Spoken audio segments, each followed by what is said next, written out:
wabarakatuh.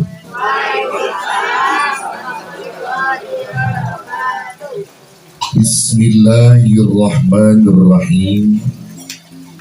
Alhamdulillahi rabbil alamin.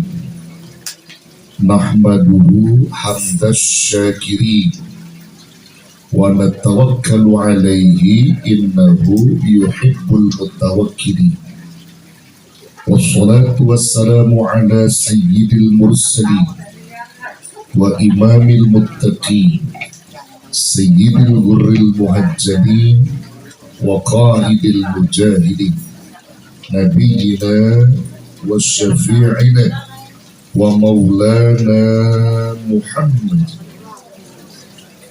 wa ala alihi wa ashabihi wa ala man tabi'ahum bi ihsanin ila yaumiddin, amma ba'du. Wa qala azza min qa'il fi kitabil aziz wa amma bi ni'mati rabbika fahaddith. Wa qala Rasulullah sallallahu alaihi wasallam, al-ghulamu murtahannun bi aqiqati tuzbahu anhu fi yawmis sabi' wa yusamma wa yukhlaqu ra'sahu.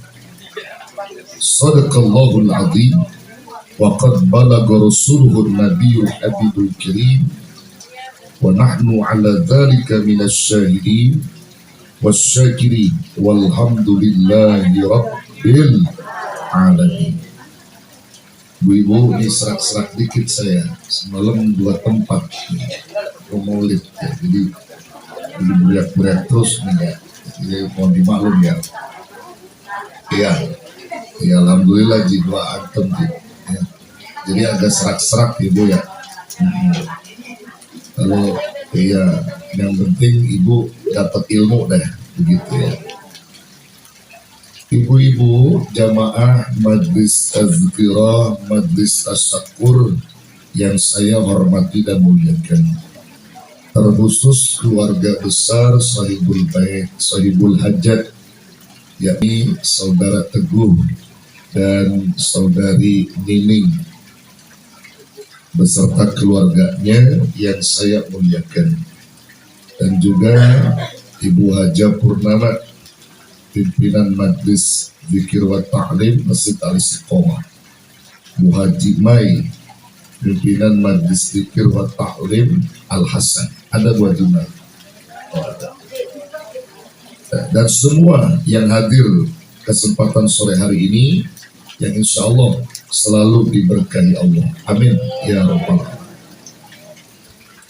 Kita bersyukur kepada Allah di sore hari ini diundang di kediaman daripada saudari Nining, salah satu jamaah kita, saudari kita yang hari ini mensyukuri nikmat dari Allah, dianugerahkannya 1 orang cucu. 1 atau 2? Ya, seorang cucu dari Allah yang namanya Isa Sakil Nayazka. Ya, mudah-mudahan jadi anak soleh yang selalu berkah dan juga selalu tunduk patuh pada ajaran agama Allah dan hormat pada kedua orang tua, kakek dan neneknya. Insya Allah. Dan ini menjadi satu nilai ibadah, tuntunan dari Allah kepada kita. Jadi setiap nikmat yang dikasih wajib apa? Wajib disyukuri. Ayatnya jelas yang sering kita baca dalam surah Ad-Duha. Kata Allah dalam surah Ad-Duha di penghujung itu, wa amma bi ni'mati rabbika fahadis. Adapun nikmat dari Tuhanmu itu fahadis. Fahadis itu artinya sebut-sebut, syukurkan begitu. Suruh sebut. Kalau bahasa kitabnya nih Kalau punya nikmat, undang-undang orang, informasikan, lalu sedekahkan sebagian rezeki untuk mereka dari nikmat yang dikasih itu. Ini pesannya nih dari Allah. Jadi kalau kita punya nikmat, apakah itu anak lahir, cucu lahir, ini mesti disebut, mesti diinformasikan bahwa cucu saya lahir, saya mau kasih nama, saya mau tasyakur sekaligus akikah. Dan ada tuntunannya. Ada tuntunannya dari Rasulullah Sallallahu Alaihi Wasallam. Konsep yang pertama adalah kata syukur dulu nih. Dapat nikmat wajib syukur. Dan punya nikmat mesti disebut-sebut, mesti diinformasikan, disedekahkan, dikeluarkan. Itu namanya nikmat. Jadi kalau punya nikmat jangan disimpan. Harus diapain? Harus disedekahkan, diinformasikan. Ya, Haji Titin dapat gusuran 5 miliar. Amin. Apaan ke dapatnya, pokoknya ambil. Jangan diam. Undang saudara-saudara sebagai rangka syukur, undang anak yatim, fakir miskin, orang tua, guru-guru. Udah begitu, berikan mereka, keluarkan zakatnya. Kalau untuk guru hadiah, kalau untuk guru orang tua hadiah, ya anak yatim hadiah, kasih dia. Itu jadi berkah. Ini atas perintah Allah dan Rasulnya. Ini dalam syukur nih. Nah, di dalam hadis riwayat Muslim, Nabi sebut juga at-tahaddusu bi ni'matillahi syukrun. Menyebut-nyebut nikmat dari Allah itu adalah syukur. Alhamdulillah saya punya cucu, syukur. Alhamdulillah saya punya motor baru, syukur. Alhamdulillah saya dapat gusuran, syukur. Alhamdulillah suami saya kawin lagi, syukur. Itu nikmat, ya.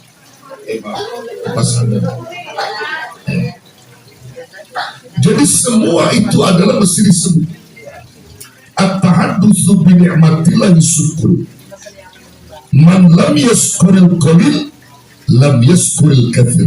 Siapa yang tidak syukur dengan nikmat yang sedikit, maka dia tidak akan pernah bersyukur dengan nikmat yang banyak, kata Nabi.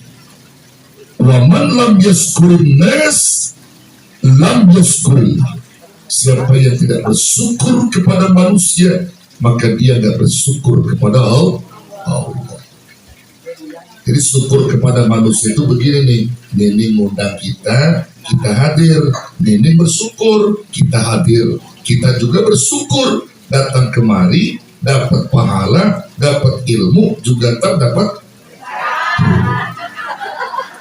besek, kita berkat, bersyukur, semuanya dapat ini, betul, dapat, jangan takut gak dapat berkahnya, dapat ilmunya, dapat nikmat-nikmat yang lain dari Allah Subhanahu wa Ta'ala.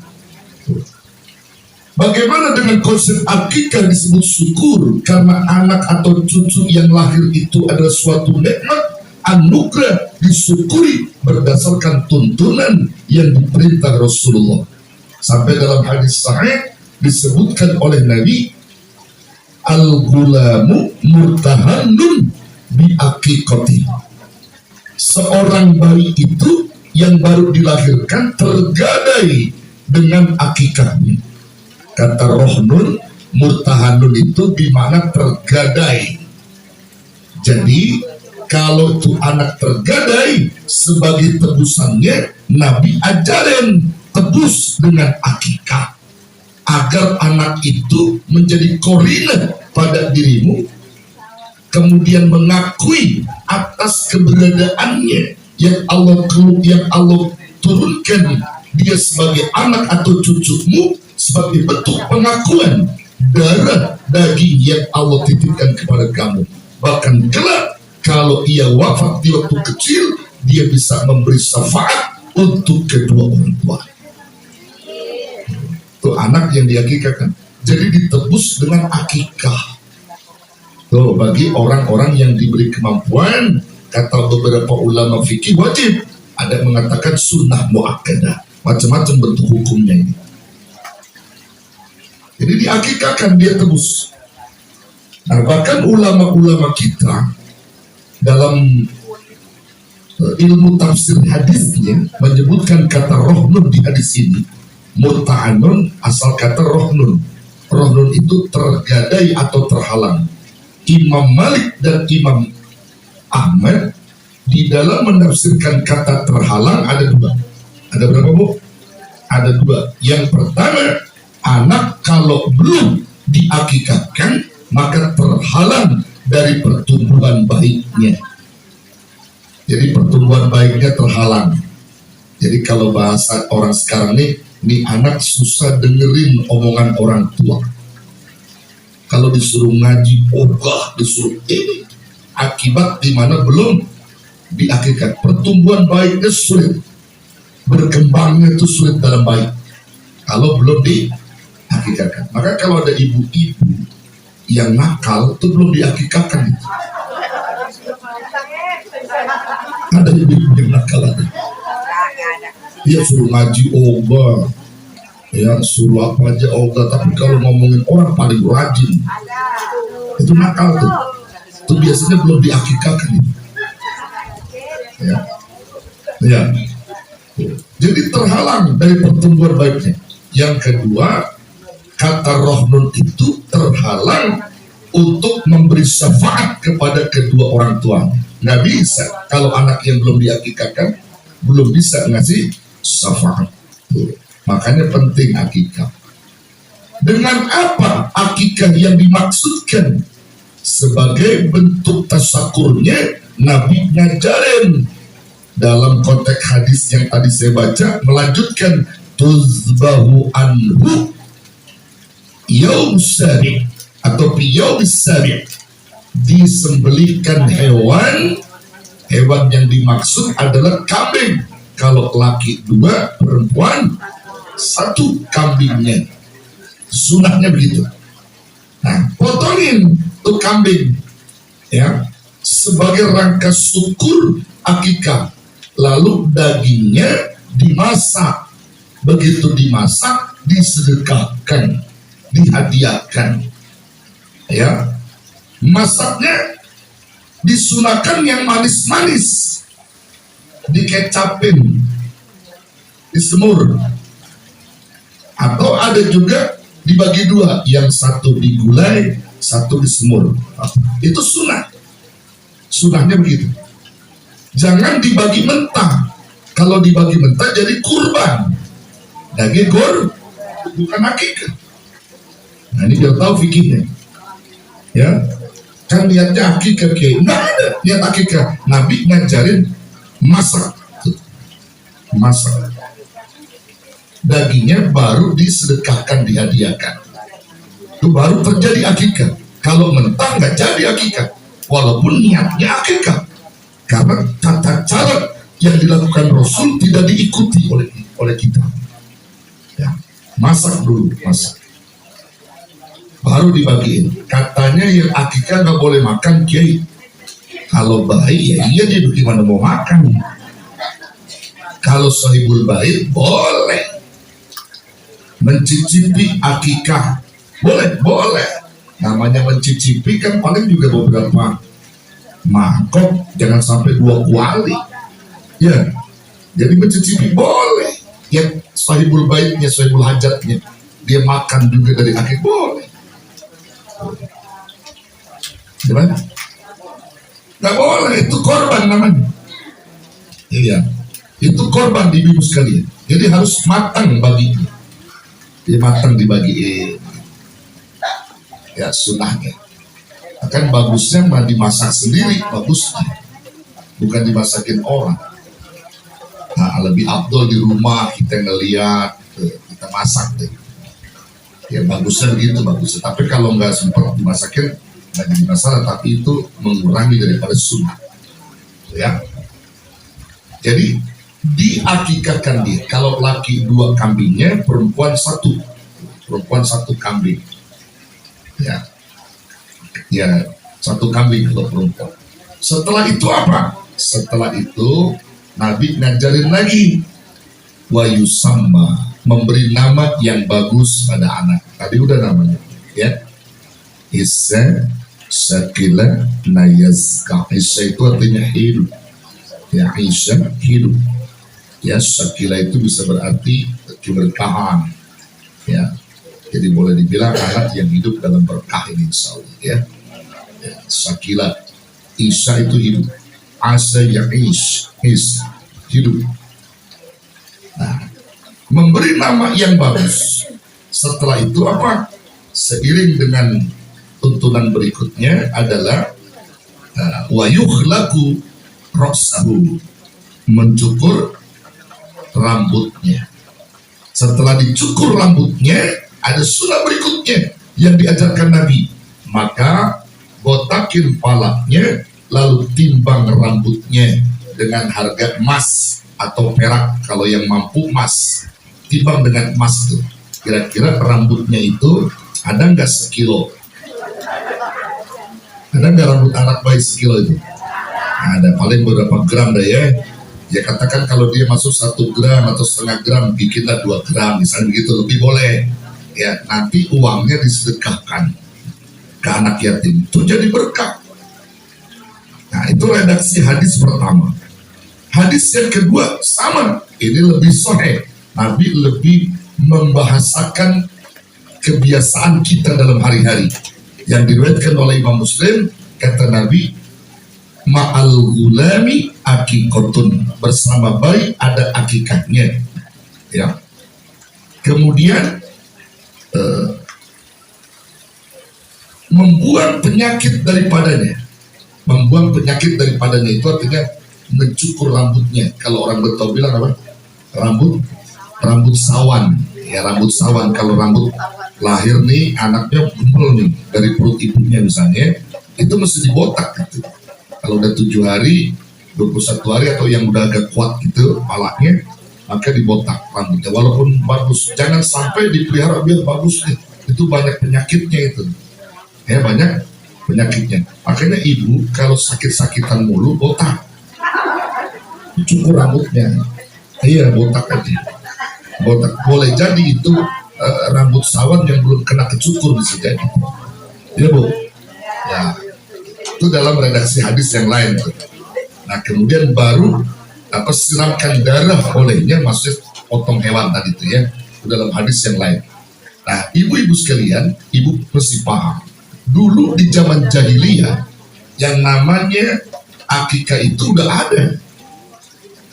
Karena mereka mengikuti kitab-kitab terdahulu. Hanya saja karena mereka pahamnya jahiliyah, anak yang dilahirkan dia akikahkan bukan sesuai tuntunan yang diajarkan Islam.